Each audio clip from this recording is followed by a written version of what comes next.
চাণক্য এজন মহান পণ্ডিত হোৱাৰ উপৰিও ভাল শিক্ষক বুলিও গণ্য কৰা হয়।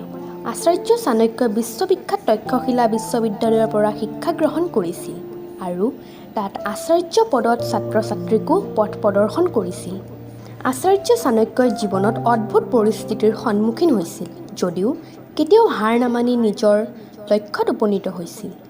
আচাৰ্য চাণক্যই নিজৰ নীতিত ধন, স্বাস্থ্য, ব্যৱসায়, বিবাহ জীৱন, সমাজ জীৱনৰ সফলতা আদিৰ সকলো বিষয়তে নিজৰ মতামত আগবঢ়াইছে। এজন ব্যক্তিয়ে যদি তেওঁৰ জীৱনত আচাৰ্য চাণক্যৰ কথা মানি চলে তেন্তে তেওঁ জীৱনত কেতিয়াও ভুল নকৰে আৰু সফল অৱস্থাত উপনীত হ'ব পাৰে। চাণক্য নীতিয়ে নাৰী আৰু পুৰুষৰ সম্পৰ্কৰ লগতে তেওঁলোকৰ গুণৰ বিষয়েও উল্লেখ কৰিছে। স্বামী স্ত্ৰী ইজনে সিজনৰ পৰিপূৰক বুলি কোৱা হয়। দুয়ো সুখ দুখৰ সংগী। তথাপিও জীৱনত এনে কিছুমান কথা আছে যিবোৰ কোনো ব্যক্তিৰ আগত কোৱা উচিত নহয়।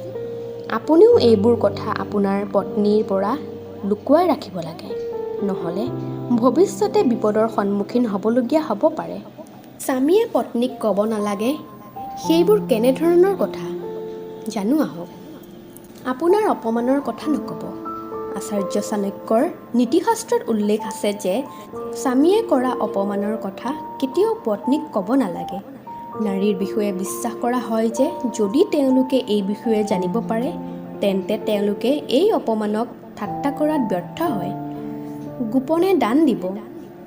আচাৰ্য চাণক্যই কৈছে যে দান বৰঙণি গোপনে কৰিলেহে গুৰুত্বপূৰ্ণ।